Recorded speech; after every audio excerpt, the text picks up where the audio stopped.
오늘 이스라엘 백성들이 성막을 만들 때 하나님이 명령하신 그대로 만들었다는 거예요. 26장에 이렇게 앞으로 만들어 라고 하나님이 명령하셨어요. 36장이 26장이랑 똑같아요. 단어도 똑같고 문장도 똑같습니다. 이것이 무엇을 의미합니까? 하나님이 말씀대로 순종했다는 거예요. 이스라엘 백성들이 한치의 오차 없이 하나님의 말씀대로 그대로 순종했다라는 것을 나타냅니다. 이스라엘 백성들은 고된 노동일지라도 반복되는 일상일지라도 지루할지라도 말씀대로 성막을 짓기 위해 힘쓰고 있는 거예요. 오늘 내 생각과 감정에 따라 사는 것이 아니라, 오늘 내 컨디션에 따라 사는 것이 아니라, 내 마음대로 사는 것이 아니라 하나님 말씀대로 살고 있는 겁니다. 여러분, 이스라엘 백성들이 만약 자기 감정대로, 오늘 나의 컨디션대로, 오늘 내가 일어난 그 사건 때문에 느꼈던 내 감정대로, 아니면 오늘 내가 세운 계획대로 이 성막을 지었다면 이것은 그냥 허름한 이동식 텐트에 불과해요. 금방 무너지는 텐트, 광야에서 오래 가지 못해요. 그러나 말씀대로 지어진 성막이었기 때문에 콘크리트 하나 없고 단단한 벽돌 하나 없는 이 성막은 역사적으로 500년 가까이 이스라엘 백성들과 함께 했습니다. 할렐루야. 네, 반갑고 사랑하고 축복합니다. 우리는 요 근래 출애굽기 큐티를 하고 있죠. 출애굽기 큐티를 하면서 하나님께서 이스라엘 백성에게 성막, 서희야, 하나님이 이스라엘 백성에게 뭐라고? 좋아요. 지난주에 잘 교육이 됐네요. 참교육이 됐네요. 네, 요 근래 출애굽기 큐티를 하면서 하나님께서 이스라엘 백성에게 성막을 지으라고 하시는 그 장면들을 살펴보고 있습니다. 하나님은 정말 친절하신 분이셨습니다. 모세에게 말씀으로 하나부터 10까지 성막을 어떻게 짓는지 그 방법을 가르쳐 주셨습니다. 건물을 지을 때 설계도가 필요하죠. 설계도가 필요한 것처럼 하나님께서 성막을 지을 설계도를 말씀을 통해 주신 것과 같습니다. 그런데 우리 솔직해져 봅시다. 솔직히 우리가 요 근래 큐티하고 있는 이 성막에 관한 말씀은 묵상할 때마다 참 어렵지 않았나요? 어렵지 않았나요? 법계, 구름, 또 뭐 6폭이네, 4폭이네, 뭐 덮개도 나오고 촛대도 나오고 뭐 조각목도 나오고 규빗은 또 뭐야, 뭐 여러 우리에게 생소한 단어들이 많이 나오다 보니까 큐티 말씀이 눈에 딱 쉽게 들어오지는 않았던 것 같아요. 그렇죠? 난 아니다 있어요? 난 다 해석이 된다, 나는 다 쉽게 한눈에 딱 들어온다 있습니까? 없었죠. 그럼에도 이해하기 위해서 노력하고 말씀을 통해서 하나님을 만나보고자, 말씀을 통해서 오늘 하루를 살아내보고자 발버둥 쳤던 학생들을 보았습니다. 그래서 어찌나 감사하고 전도사님도 자극을 받았는지 몰라요. 이 시간 간절히 바라기는요, 한 주간 큐티를 잘 해온 학생들은 물론이고 그렇지 못한 친구들일지라도 이 예배 가운데서 우리 마음 한번 딱 먹어봅시다. 우리 마음 딱 한번 먹어봅시다. 내가 맨날 예배 언제 끝나냐 시간만 바라보면서 그렇게 아깝게 이 시간 앉아있는 것이 아니라 오늘은 한번 내가 이왕 온 거 열심히 한번 드려보자. 열심히 한번 말씀 들어보자. 내가 요즘 죄악에 무너져 있는지 오래되었는데 오늘 말씀을 통해 한번 일어나 보자. 이런 마음을 여러분들이 한번 먹어보시기를 간절히 소망합니다. 아멘. 아멘. 이번 주 출애굽기 본문에서는 드디어 본격적으로 성막을 짓기 시작해요. 건축하기 시작해요. 성막을. 지금까지는 어떻게 지으라고 하시는지 하나님이 명령하신 거였어요. 그거를 들었던 겁니다. 이제 본격적으로 이스라엘 백성들이 성막을 짓기 시작한 거예요.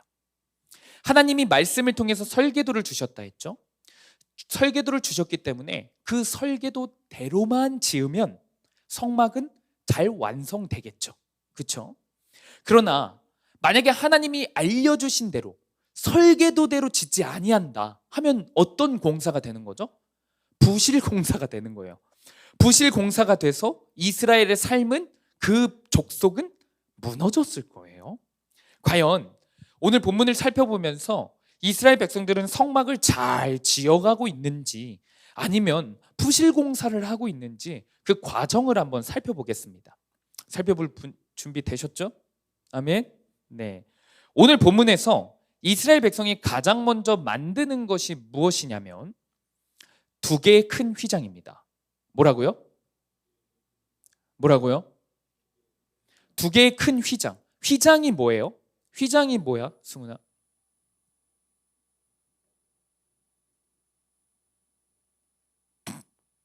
어렵지? 봐봐. 이래서 출애굽기 휘장이 뭐야? 병자 휘장이 뭐야?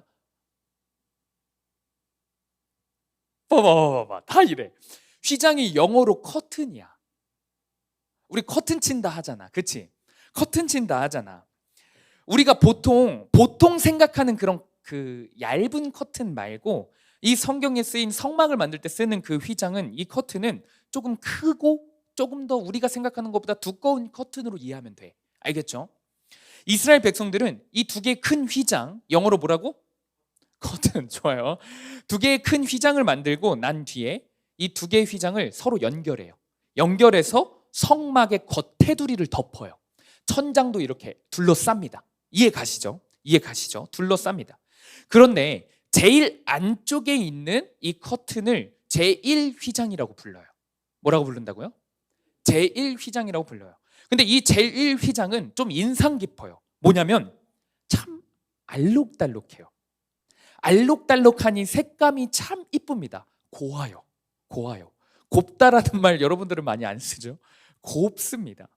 우리 다 우중충하게 전도사님부터 다 검은색 옷들을 입었잖아요. 우리 지민이가 저렇게 고운 색깔의 옷을 입고 왔어요. 유일해요. 고운 색깔의 옷을 입고 왔는데 이 제1휘장은 고와요. 아름다운 색깔로 지어졌습니다. 우리 오늘 본문 8절, 우리 오늘 본문 성경 8절을 한 목소리로 한번 읽어볼게요. 한 목소리 읽겠습니다. 시작.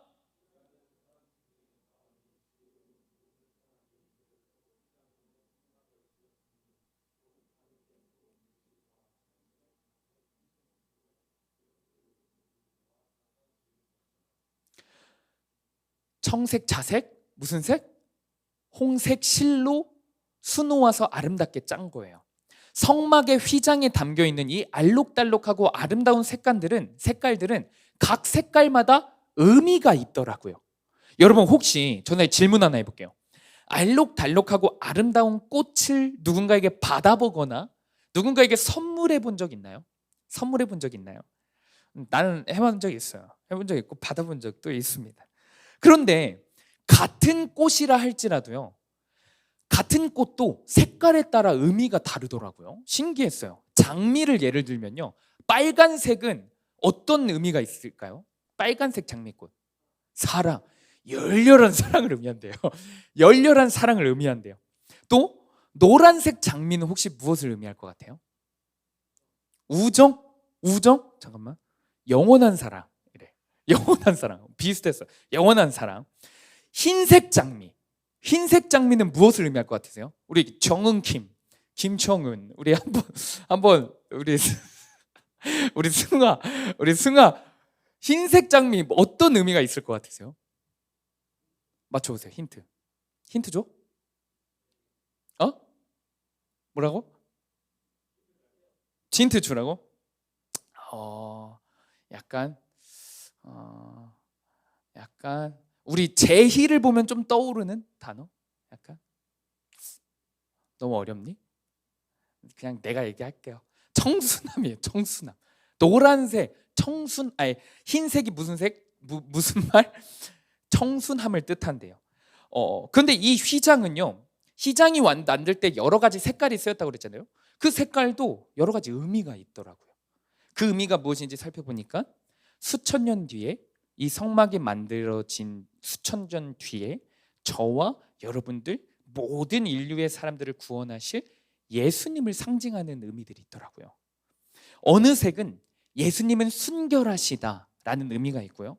또 다른 색은 예수님은 우리를 구원하실 수 있는 완전한 신성, 완벽한 신이라는 의미가 있고요. 또 예수님은 우리를 다스리시고 통치하시는 왕이라는 의미가 이 여러 색깔 가운데 있습니다.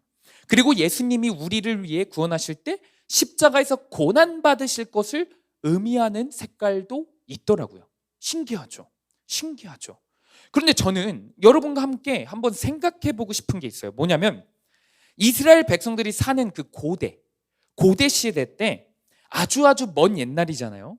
그 옛날에는 이 색감이 들어간 실이 굉장히 비싸고 귀했을까요? 아니면 값싸고 흔한 것들이었을까요? 민지, 맞춰보세요.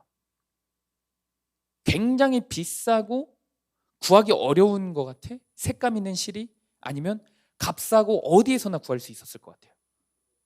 어려웠어요. 맞아요. 엄청 비싸고 고귀했어요, 사실. 그러다 보니 당시 수많은 나라들 중에서 왕들이 사는 그 건물들 있죠. 왕들이 사는 건물들 혹은 왕들이 입는 옷들 있죠. 옷들. 귀족들이 입는 입들에 사람들 눈에 가장 잘 띄는 곳. 그곳에 화려한 색감을 나타낸다고 해요. 화려한 색감을 나타냈다고 합니다. 이런 거예요. 아, 내가 이 비싼 거를 입어. 이 뭐 마크, 뭐 우리는 브랜드 로고 있잖아요. 로고를 엄청 크게 박는 거야, 색감으로. 나는 이 정도로 성공한 사람이야. 나는 이 정도의 힘과 부를 갖고 있는 사람이라 하면서 과시하는 상징물이었어요, 색감이. 그런데 하나님이 이스라엘 백성에게 지으라고 명령하신 이 성막, 이 성막에도 우리가 읽은 8절 말씀처럼 비싸고 고귀했던 화려한 색감이 들어갑니까? 안 들어갑니까? 들어가요? 안 들어가요? 들어가죠. 들어가요. 그러나 하나님이요, 이스라엘 백성들에게 지으라고 하신 이 성막은 세상 사람들이 하는 것처럼 화려한 색감을 가장 눈에 잘 보이는 곳, 겉으로 드러내라고 만들라 하시지 않으셨어요. 오히려 가장 안쪽으로 숨기라고 하십니다. 아름다운 휘장을 다 만들고 나서 하나님이 어떤 작업을 시키시냐면 그 휘장 위에 또 다른 덮개로 덮으래요. 기껏 그렇게 아름답게 수놓아서 알록달록한 휘장을 만들었는데 그 휘장을 덮으래요. 명령하세요. 오늘 본문 마지막 절인 19절 말씀, 우리 한 목소리로, 큰 목소리로 읽어보겠습니다. 전도사님 목소리보다 커야 됩니다. 시작. 붉은 물들인 순양의 가죽으로 막의 덮개를 만들고 해달의 가죽으로 그 윗 덮개를 만들었더라. 아름다운 휘장을 감추어요. 그리고 덮개로 덮어버리라고 합니다. 순양의 가죽으로 덮고 그 다음 무슨 가죽으로 덮죠? 해달의 가죽으로 덮어버립니다. 모든 사람들에게 눈에 한 번에 띄는 가장 겉테두리에는 어쩌면 너무나도 평범한 색감, 우중충해 보이는 색감으로 만들어진 게 바로 하나님이 지으라고 하신 성막이에요. 이스라엘 백성들은 잘 사는 백성 같아 보이지 않아요. 잘 나가는 백성 같아 보이지 않습니다. 그냥 하루하루 떠돌아다니는, 제이야, 그냥 하루하루 소망 없이 떠돌아다니는 가난한 흙수저라는 말이 있죠. 흙수저 같은, 흙수저 백성들 같아 보이는 거예요. 다른 사람이 볼 때요. 그런데 중요한 건 이겁니다. 이스라엘 백성들이 흙수저일까요? 지금 이 상태에서 흙수저일까요? 하나님을 믿는 자들인데, 심지어 하나님이 축복해 주신 민족이에요. 흙수저일까요? 성막에 금이 들어가는 부분이 엄청 많아요, 여러분. 성막을 만들라 하실 때 금이 들어가는 부분이 굉장히 많아요. 오늘 본문에서도 아무나 갖고 있지 못한 색감이 들어가는 실, 그 실로 휘장을 만들었잖아요. 이스라엘은 사실 출애굽할 때 하나님이 축복해 주신 민족이었어요. 출애굽할 때 노예받게 되지 않았던 그들에게 금을 허락하시고 아름다운 색감의 실들도 허락하시고 많은 축복을 주신 민족이란 말이에요. 흙수저가 아니었어요. 금도 많고 비싼 가치들이 갖고 있는 걸 갖고 있었어요. 그러나 하나님께서는 그것들을 제일 안쪽으로 숨기라고 명령하세요. 안 보이는 곳, 눈에 띄지 않는 곳에 감추라고 명령하십니다. 여러분이 생각해 보세요. 도대체 왜 그랬을까? 하나님은 도대체 왜 그러셨을까? 그 이유는 딱 하나였어요. 잘 기억하셨으면 좋겠어요. 그 이유는 딱 하나였습니다. 바로 예수님이 그렇게 사셨기 때문이에요. 예수님은 이 세상 그 누구보다 가장 높으신 분이시고, 이 세상 그 누구보다 위대하신 분이시고, 우리 민재 학생이 자주 표현하는 건데 금보다 귀한 예수님이라고 그러거든요. 그 어떤 가치보다 귀하신 분이 바로 예수님이에요. 감히 인간 따위에게 무시당할 분이 아니시고, 감히 우리들 따위에게 이용당하시는 분이 아니세요. 우리들에게 배신당할 분이 아니세요. 예수님은 저 천국의 하늘 보좌에 앉아 계신 분이에요. 왕으로. 그러나 예수님은 그 모든 것을 버리시고, 그 모든 것을 감추시고 거두시고, 낮고 낮은, 입만 열면 죄를 짓고, 조금 살만하면 예배를 빠지고, 내 감정이 조금 상하면, 내 맘대로 조금 안 되면, 나보다 누군가가 조금 더 칭찬받고 주목받으면 예수님 필요 없다고 가장 먼저 버리는 저와 여러분들 같은 인간들을 위해 예수님은 다 버리시고 내려오셨어요. 여러분, 하나님이 이스라엘 백성들의 삶의 가장 중심에, 우석이의 삶의 가장 중심에 지으라고, 꼭 지어야만 한다라고 명령하신 이 성막은 예수님 자체를 의미합니다. 믿으셔야 합니다. 더 나아가 오늘날 우리 교회 다니는 한 명 한 명, 여러분들 한 명 한 명이 어떻게 살아가야 하는지 보여주고 계신 거예요. 성막처럼 살아가야 된다. 너네들은 성막이 되어야 한다라는 것을 보여주고 계신 겁니다. 이 세상에 여러분 학교에 가봐도 그렇고요, 학교에 가서 같은 나이의 친구들을 봐도 그렇고, 아니면 여러분이 살면서 수많은 어른들도 만나죠. 여러분들도 생각이 있으니까, 아, 저 어른은 저런 생각을 갖고 사는구나, 저 어른들은 저렇게 사는구나 라고 생각할 수 있죠. 그런데 보면 사람들은 자신들의 화려함만을 드러내고 싶어 해요. 자신들의 강함, 잘난 것들, 장점, 내가 잘하는 것만 드러내고 싶어 합니다. SNS만 봐도 그래요. SNS만. 가장 화려할 때만 피드를 올려요. 그렇지 않나요? 가장 화려할 때만 피드를 올려요. 오늘 나 좀 이쁜데? 이럴 때만 셀카 찍는다고요. 오늘 화장 좀 잘 먹었네? 이럴 때만 셀카를 딱 찍어서, 그것도 그들 중에서 가장 잘 나온 사진, 그것도 심지어 그것마저도 더 이쁘게 만들어서 올려요. 남자들은 운동 펌핑 해가지고 오늘 좀 펌핑 좀 잘 됐는데? 이러면서 힘주고, 그런 피드들을 사람들은 많이 올립니다. 또한 우석이 같은 친구들, 이제 우석이 친구들 중에 대학교, 좋은 학교 합격한 친구들, 합격 증명서 그냥 딱 올립니다. 또 우리 수암교회 누구라고 말은 안 하는데 학교 축제에 누가 왔나 봐요. 입에 귀가 걸려가지고 아까 큐티인에서 인터뷰할 때는 잘 웃지를 않더라고요. 그런데 그때는 어찌나 그렇게 웃든지 그 노래하는 누나들, 춤추는 누나들이랑 사진 찍어서 올리더라고요. 가장 자랑하고 싶은 순간을 올리는 거예요. 가장 자랑하고 싶은 순간을요. 그리고 우리가 살아가는 사회에요, 여러분들이 들어왔을 수도 있고 앞으로 굉장히 많이 듣게 될 말이 하나가 있어요. 뭐냐면 자기 PR 시대. 들어봤죠? 자기 PR 시대. 나의 잘난 것, 나의 매력, 내가 지금까지 수고한 것, 내가 지금까지 열심히 한 것, 성공한 것, 내가 조금 그나마 그래도 자랑할 수 있는 것, 그거를 더 열심히 어필해야 된다, PR해야 된다 라고 말해요. 그래야 무시 안 당한다 라는 말들도 많습니다. 여러분, 그런데 오늘날 뿐일까요? 고대에도 똑같았다고요. 사람 사는 세상 다 똑같습니다. 시대는 변해도 사람 사는 세상은 바뀌지 않아요. 왜? 우리는 죄인이기 때문에 그래요. 고대 시대 때는 뭐 조금 더 괜찮은 사람들이 살고 이런 거 아닙니다. 어느 나라는 조금 더 괜찮은 사람이 살고 이런 거 없어요. 다 똑같은 죄인이기 때문에 다 똑같습니다. 고대인들도 가장 화려한 색감을 가장 겉으로 드러내고 싶어 했어요. 색감뿐만 아니라 큐티한 친구들 알 거예요. 화려한 장신구들, 그쵸? 큐티했죠. 귀걸이들, 목걸이 등등으로 그들은 가장 자랑하고 드러냈다고요. 가장 겉으로요. 그러나 하나님께서요, 당신의 자녀들만큼은, 이스라엘 백성들만큼은 온 세상 사람들과 똑같이 살지 말라고 가르치십니다. 그리고 그것이 살 길이라고 가르쳐 주세요.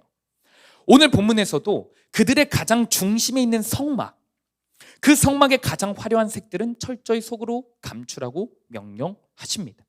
여러분, 하나님을 믿는다고 한다면 세상 사람들과 다른 구별됨이 삶 가운데 나타나야 합니다. 반드시 나타나야만 해요. 예수님이 구별되셨듯이, 예수님이 그렇게 사셨듯이 예수님의 구별됨을 우리가 따라가고 닮아가야 돼요. 조금이라도 쫓아가야 합니다. 그래야 하나님의 백성이라고 볼 수 있는 거예요. 그래야 그리스도인이라고 할 수 있는 겁니다. 세상은 자기들의 잘남, 화려함, 강함을 자랑할 때, 그렇다면 우리는 무엇 해야 될까요? 무엇 해야 되죠? 내 연약함, 내 죄야, 내가 지지리도 못난 것, 그것들을 오히려 강함으로 드러내야 돼요. 그거 드러내는 것을 두려워하면 안 됩니다. 그것이 진짜 예수님 믿는 사람의 모습이에요. 이 사실을 오늘 말씀을 통해 가장 먼저 깨닫기를 간절히 축복합니다. 아멘. 적용 질문입니다. 나는 나의 못난 점, 연약한 점, 죄악은 철저히 숨기고 내가 잘하는 것, 내가 화려하게 자랑할 수 있는 것만 내세우는 세상의 성막인가요? 아니면 말씀으로 내 죄를 고백하며 연약함을 인정하는 하나님의 성막인가요? 일본의 한 자동차 기업, 그 기업의 고위 경영진이었다가 대한민국 현대 자동차 미국의 지사장으로 영입됐던 한 인물이 있습니다. 더그 마자라는 인물이라고 하더라고요. 근데 그 인물은 늘 자기가 강했어요. 당연히 그 위치에 올라가는데 강했겠죠. 자신의 강함, 성공, 장점 등으로 삶에서 승리를 맛보았던 사람이에요. 그리고 그것들로 행복을 누렸던 사람이라고 해요. 그러나 그렇게 승승장구하던 더그 마자에게 고난이 찾아왔대요. 바로 중증 장애를 갖고 태어난 아이였습니다. 아이의 이름이 라이언이었는데 두개골이 잘못 접합되는 바람에 뇌가 자라면서 양쪽 눈이 안구 밖으로 튀어나오는 그런 장애를 갖고 있었다고 해요. 그로 인해서 눈도 멀고 말도 하지 못하는, 라이언은 사는 게 아닌 화려한 더그마자의 인생에는 어울려 보이지 않는 평범한 그 이하인 아들이 태어났대요. 그러나 더그마자는 처음에는 당연히 그 아들이 자기의 약점이고 연약함이고 수치이기도 했고 그랬지만 그 아들을 통해 오히려 자기가 지금까지 자랑해왔던 가치들, 똑똑함, 부, 인정, 이런 모든 것들이 부질없다는 것을 깨달았대요. 그래서 자동차 업계의 성공적인 커리어를 마치고 수억 명의 장애인들을 돕는 국제단체 대표까지 올랐다고 합니다. 그는 아들의 약함을 숨기지 않았대요. 자랑으로 여겼다고 합니다. 그리고 수많은 사람들에게 오히려 희망을 주는 삶을 살아갔다고 해요. 자기의 약함을 숨기지 않고 드러내고 인정하고 고백할 때요, 여러분, 오히려 더그마자처럼 더 새로운 삶을 살게 되는 거예요. 수많은 사람들에게 소망을 심어주는 그런 새로운 삶을 살게 되는 겁니다. 여러분, 예수님은 약하신 분이 아니었어요. 스스로 약해지셨어요. 그런데 이 부분을 강조하기 위해서요, 존 오토버그라는 목사님은 전능하신 하나님이 이 예수님의 약해지심을 강조해보기 위해서 하나님이 10달 동안 한 여인의 자궁 안에 사셨다는 것을 한번 생각해 보래요. 전능하신 하나님이 배가 고프다고 울고 대소변을 못 가리고 코를 찔찔 흐르는 그 작고 쭈글쭈글한 존재가 되셨다는 것을 한번 생각해 보라고 표현합니다. 예수님은 이 땅에 내려오셔서 한낱 인간처럼 굶주리시고 갈증을 느끼시고 눈물도 흘리시고 피곤해 주무시고 피를 흘리시고 또 우리같이 더러운 죄인들 때문에 배신도 당하시고, 우리들 같이 더러운 죄인들 때문에 매 맞으시고 결국 십자가에서 못 박아 죽으셨어요. 그 약해지심을 우리가 생각해 봐야 돼요. 그러실 분이 아니거든요. 왜 그러셨을까요? 도대체 왜 그러셨을까요? 그분이 약해지심으로 우리의 죄악이 깨끗해져요. 그분이 약해지심으로 우리의 죄악이 깨끗해진 것처럼 그분이 약해지심으로 우리의 약함, 우리의 죄악, 우리의 더러움, 우리의 연약함이 언젠가는 아름다워질 것이라는 그 소망을 우리에게 오늘도 허락하시는 거예요. 예수님이요. 사랑하는 여러분, 나를 위해 약해지신, 나를 위해 예수님이 모든 것을 버리신 그 사랑을 신뢰하기를 축복합니다. 그리고 오늘도 말씀 앞에 나의 죄악을 솔직하게 고백할 줄 알아야 돼요. 사람들 앞에서 나의 약함을, 나의 죄악을 솔직하게 고백할 때 여러분들에게 새로운 삶이 펼쳐집니다. 그 사실을 믿고 순종하는 여러분 되기를 간절히 축복합니다. 오늘 본문에서 알록달록한 색감의 휘장을 만들고 또 그 위에 덮개를 덮어요. 덮개를 덮는 과정에서 반복되는 단어들이 있습니다. 어떤 단어냐면 만들다, 연결하다. 몇 구절 안 되는 본문에서 몇 번이나 반복되냐면 14번이나 반복돼요. 이 짧은 본문에서도 14번이나 반복되면 중요한 걸까요? 안 중요한 걸까요? 제이야, 여러 번 반복됐어. 중요한 걸까? 안 중요한 걸까? 중요한 거겠지. 중요한 표현이에요. 왜 중요한 표현이냐면 이것은 하나님의 도우심, 하나님이 일하시는 게 단 한 번도 멈춘 적이 없다 라는 것을 나타내 주는 거예요. 일사천리라는 말 알죠? 일사천리, 아무런 문제 없이 하나님이 명령하신 그 설계도 그대로 안전하게 한치의 오차 없이 잘 완성되어지고 있다는 것을 강조하기 위함이에요. 만들며 연결하며 이런 단어들이요.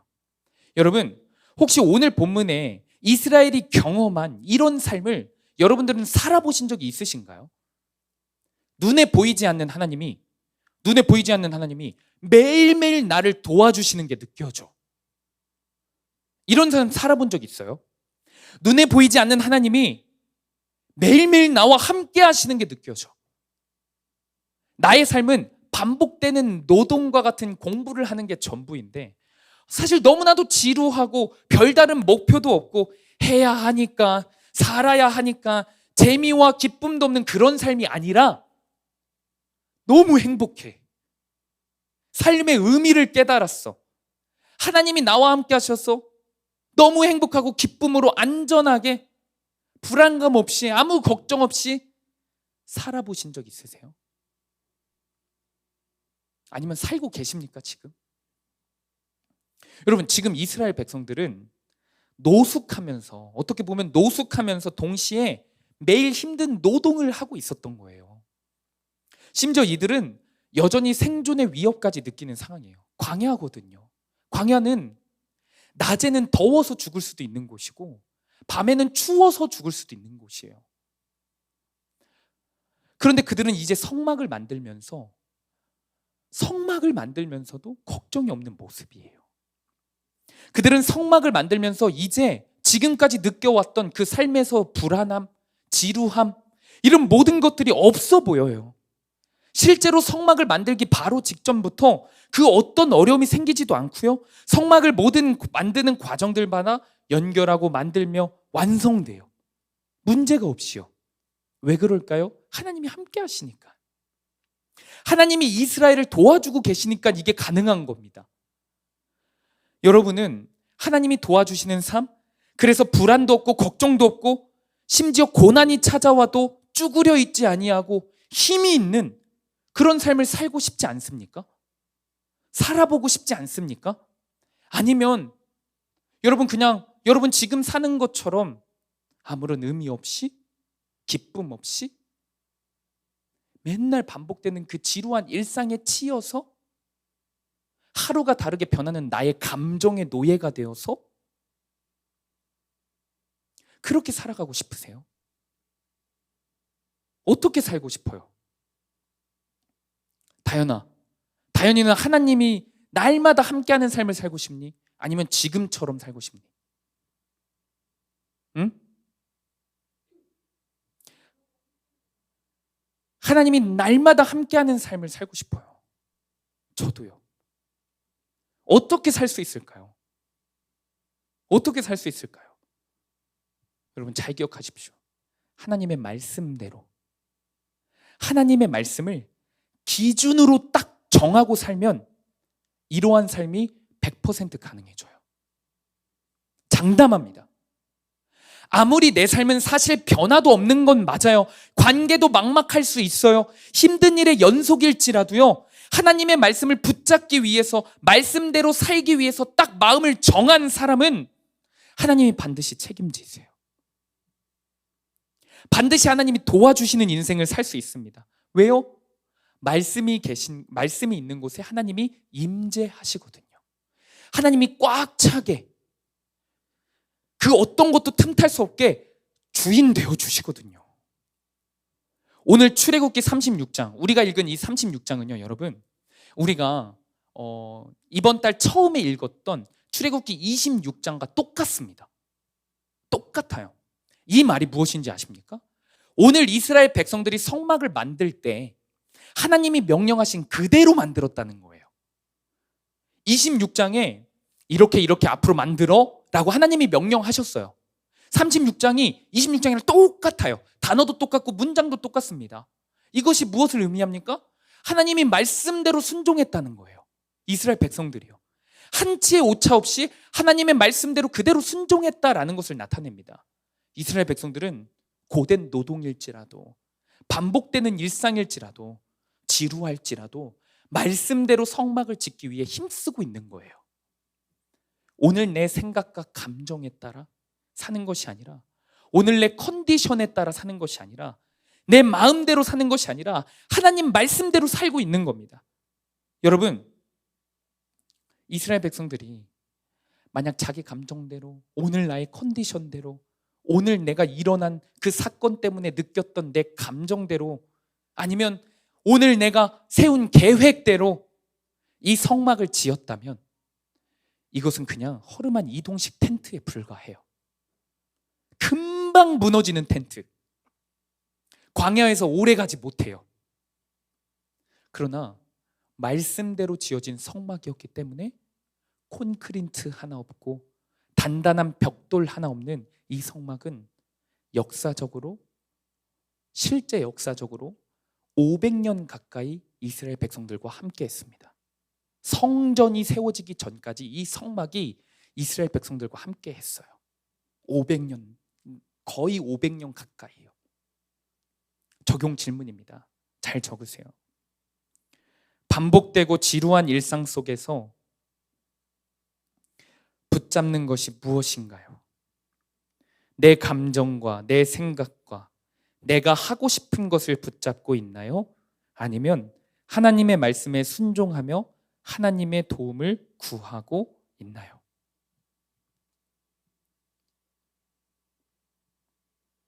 말씀을 이제 맺을 겁니다.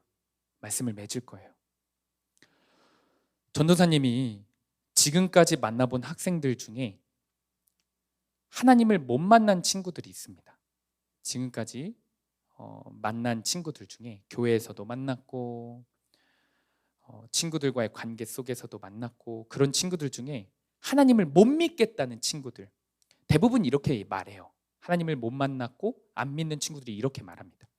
하나님이 살아계신 것 같지 않대요. 그래서 기도도 못하겠고, 하나님을 알려고 노력해봤는데도 도저히 알 수가 없대요. 도저히 이해가 되지도 않고 믿어지지도 않는데요. 아니, 뭐가 좀 보여야, 뭐가 좀 깨달아져야, 아니면 내 마음에, 우리 지민이와 서희의 마음에, 내 마음에 좀 확 와닿는 게, 꽂히는 게 있어야 내가 뭐 하겠대요. 믿어보겠대요. 기도도 해보겠대요. 근데 여러분 잘 들어보세요. 반대로 전도사님 지금까지 살면서 하나님을 못 만난 친구들도 있겠지만 하나님을 만난 친구들이 많겠죠. 하나님을 확실히 만난 친구들이 많을 거예요. 그런데 하나님을 만난 친구들도 100이면 100, 공통점이 있더라고요. 어떤 공통점이냐? 저를 포함해서 하나님이 다 이해가 돼서 믿는 사람은 한 명도 못 봤다라는 거예요. 하나님이 다 이해가 돼서 믿는 사람은 전도사님이 한 번도 못 봤어요. 저를 포함해서 하나님을 다 알아서, 눈에 보이지 않는 하나님 다 알아서 믿는 사람 한 명도 못 봤습니다. 그래서 기도하는 사람 못 봤어요. 하나님의 말씀이요, 매일매일 감동이 되고 울림이 되고 찔림이 되고 와닿아서 하나님을 믿고 기도하는 사람 단 한 명도 못 봤다고요. 그런데 이 두 부류의 사람, 하나님을 다 알지도 못해요. 애초에 다 이해하지도 못합니다. 맨날 마음에 뜨거움이 있는 것도 아니에요. 눈에 볼 수 있는 것도 아니에요, 하나님이. 그런데 둘 다 똑같은데 어떤 한 부류는 하나님을 믿어요. 확실히 믿게 돼요. 그런데 또 어떤 부류는 여전히 하나님을 못 믿겠대요. 이 둘의 차이가 뭘까요? 이 둘의 차이가 뭘까요? 하나님을 잘 들으세요. 하나님을 확실히 믿게 된 사람들은 다 이해가 되지 않아도 목소리 내어서 기도해 라는 말씀에 어려워도 순종해 본 사람이더라고요. 하나님을 확실히 믿게 된 사람들은 하나님이 분명 다 알 수 없어, 이해도 안 되는데 하나님을 말씀을 한번 읽어봐 라는 그 말씀에 하기 싫어도 순종해 본 사람이더라고요. 하나님을 확실히 믿게 된 사람들은 하나님이 보이지도 않아, 본 적도 없어. 그런데 하나님이 너와 함께 계셔 라는 이 말씀에 아멘으로 응답하여 기도로 순종해 본 사람이더라고요. 내 감정을 내려놓고, 심지어 어색한데, 어려운데, 그 마음과 나의 판단, 결국 내 자존심을 내려놓고 말씀 앞에 순종할 때, 이해가 돼서 순종하는 게 아니라 먼저 순종할 때, 자존심 내려놓고 순종할 때, 하나님이 나를 그동안 한 번도 떠난 적이 없었구나. 하나님이 나를 지금까지 단 한 번도 손 놓은 적이 없었구나. 그 하나님의 손과 하나님의 따뜻함이 보이기 시작해요. 순종할 때. 사랑하는 여러분, 말씀을 맺습니다. 간절히 바라기는 하나님의 도우심을 경험하기를 축복해요. 매일매일. 진짜 하나님이 살아계신 것을 날마다 느낄 수 있어요. 그것을 경험하시기를 축복합니다. 그럼 복된 인생 되기를, 계속해서 연결되어지고 만들어지는 일사천리의 인생이 되어지기를 간절히 축복합니다. 그러기 위해서는 말씀 앞에 순종이 먼저입니다. 그 사실을 깨닫고 오늘 기도할 때, 또한 앞으로 우리가 큐티 나눔하고 선생님들이 신방하고 할 때 자존심 내려놓고 나의 감정 내려놓고 순종으로 먼저 한번 도전해 보시기를, 결단해 보시기를 간절히 축복합니다. 아멘. 기도하시겠습니다.